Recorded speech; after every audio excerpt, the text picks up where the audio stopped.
मुकुट पीताम्बर सोहे गंधजंती माला। এবার আমি গরম জল করে রেখেছিলাম, সেই গরম জলটা দিয়ে দিলাম। প্রথমে তেল করলে একটু আন্দাজ করে দিয়ে দিবে, পরে লাগলে আবার দিতে পারবো। গরম জলটা দিয়ে দিলাম। जुगल चरण छवि निरख निरख निज जीवन सफल बनाओ। এবার পটলটা আমি দিয়ে দেবো, ঠিক আছে? দেখো আমি তো কোনোদিন ভিডিও তৈরি করি না। এবার আমার বোন যেহেতু করছে, আমার এই রান্নাটা প্রতিদিন ঠাকুরের সেবায় দেওয়া হয়, কিন্তু আজকে ও প্রথমে সব দেখিয়ে দিল। বুঝতে পেরেছো? তোমরা কিন্তু ঠাকুরের প্রসাদ দিকে নজর দিও না। এবার পটলটা আস্তে আস্তে দিয়ে দেবো। প্রসাদ যদি কেউ খাও, আমার বাড়িতে তোমরা চলে আসবে। প্রতিদিন রান্না হয় ঠাকুরের জন্য, তারপর সেই প্রসাদটা আমরা সবাই খাই। তোমরা যদি খাবো তো খাবার তো আসতে পারো। এবার পটলটা আমি দিয়ে দিলাম। এবার আস্তে করে গ্যাসটাকে কমিয়ে ঢেকে রেখে দিতে হবে, তাহলে আস্তে আস্তে হয়ে যাবে। একটু জলটা শুকাবে, তারপর দেবো এটা। জলটা শুকালে আমি রেখে দেবো।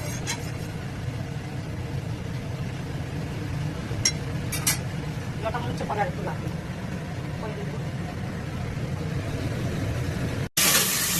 আমি এটা এখন সব খাবার এবার এতে চিনিটা দিতে হবে। চিনিটা আমি দিতে হতো যদিও।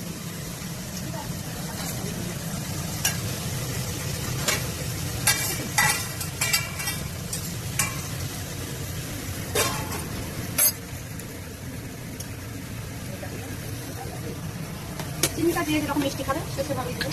পোলাও থেকে আমার মিষ্টি মিষ্টি ভালো লাগে, আমি তো মিষ্টি পোলাও খেতে ভালোবাসি। আবার বেশি চিনি খাই না, আমার বাড়িতে কেউ বেশি চিনি খেতে ভালোবাসে না। আমি আবার একটু পোলাও বেশি খেতে ভালোবাসি। তুই কেমন খাস বল? হালকা হালকা মুশকিল, আমি একটু বেশি মিষ্টি খাই। পোলাও পোলাও মানে কি? পোলাও মানে মিষ্টি, ভালো লাগে।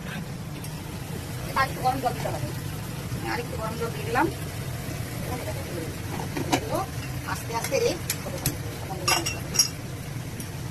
এটাই করে দিচ্ছি, এক করে সিদ্ধ হয়ে গেছে কত চালটা। এটা আস্তে আস্তে সবাই মারবে, ঠিক আছে? না হলে পটলটা যেহেতু ভাজা আছে, পটলটা তখন বেড়ে যাবে। আমি শুধু চিনিটা জাস্ট মিশিয়ে দেওয়ার জন্য এভাবে করে দিলাম। এখন আদার কোনো দরকার নাই। প্রথমে এই যা নাড়া চালা সব শেষ, পরে মতো দরকার হয় না। চিনিটা মিশানোর জন্য এটা করে দিলাম।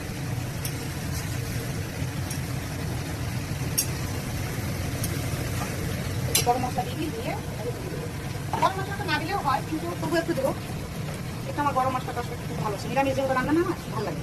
হালকা একটু গরম মশলা একটু দিয়ে দিলাম। এটা না দিলেও হয়, কেউ যদি ভাবে দিব না, ঠিক আছে?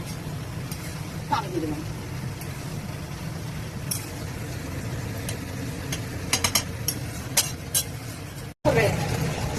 এটা আমের টক। তোমরা কে কে খেয়েছো অবশ্যই কমেন্ট করে জানাবে। এই যে 10 মিনিট পর আমি চলে এসেছি। এবার দেখি হয়েছে কিনা। বাহ বাহ বাহ, কি সুন্দর। দেখো মনে হচ্ছে ওরা হাসছে, দেখেছ?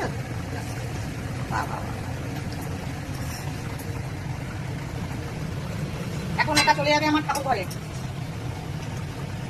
আমার কান্নার কাছে যাবে। এখন এটা হয়ে গেল। এটা আমের টকটাই দেখো, আমার বোনের এইটা পছন্দ, এই বলে এইভাবে করে খাবো।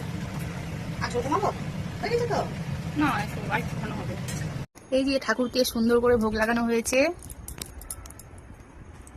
এই যে খুব সুন্দর একটা স্মেল আসছে, সত্যি বলছি দারুণ একটা সুগন্ধ আসছে, যেটা তোমরা না মানে সামনে থাকলে বুঝতে পারবে না, এতটাই সুন্দর একটা গন্ধ আসছে। তো আজকে এখন ঠাকুরকে ভোগ লাগানো হয়েছে, তারপরে আমরা ঠাকুরকে লাগানোর পরে আমরা প্রসাদ খাবো। ভোগ লাগানো হয়ে গেছে, আবার তোমরা সবাই ভোগ দর্শন করো। হ্যালো বন্ধুরা, তো আমি এখন এটা টেস্ট করতে বসে গেছি। একটু খাই, না খেলে তো সেটা রিভিউ দেওয়া যায় না। তো আমি এখন একটু খাবো আগে, তারপর তোমাদেরকে বলছি কেমন হয়েছে, ঠিক আছে? জাস্ট অসম, সুপার সুপার নাইস, খুবই সুন্দর হয়েছে। তোমরা অবশ্যই এটা টেস্ট করবে, মানে তোমরাও রান্না করে খাবে। তো আমি এখন নিয়ে খেতে বসেছি পটল ভাজা, ভেন্ডি ভাজা, আর এটা যেহেতু পটল পোলাও, তো এরকম গোটা গোটা পটল তো থাকবেই, তার সাথে পোলাও এবং চাটনি। তো তোমরা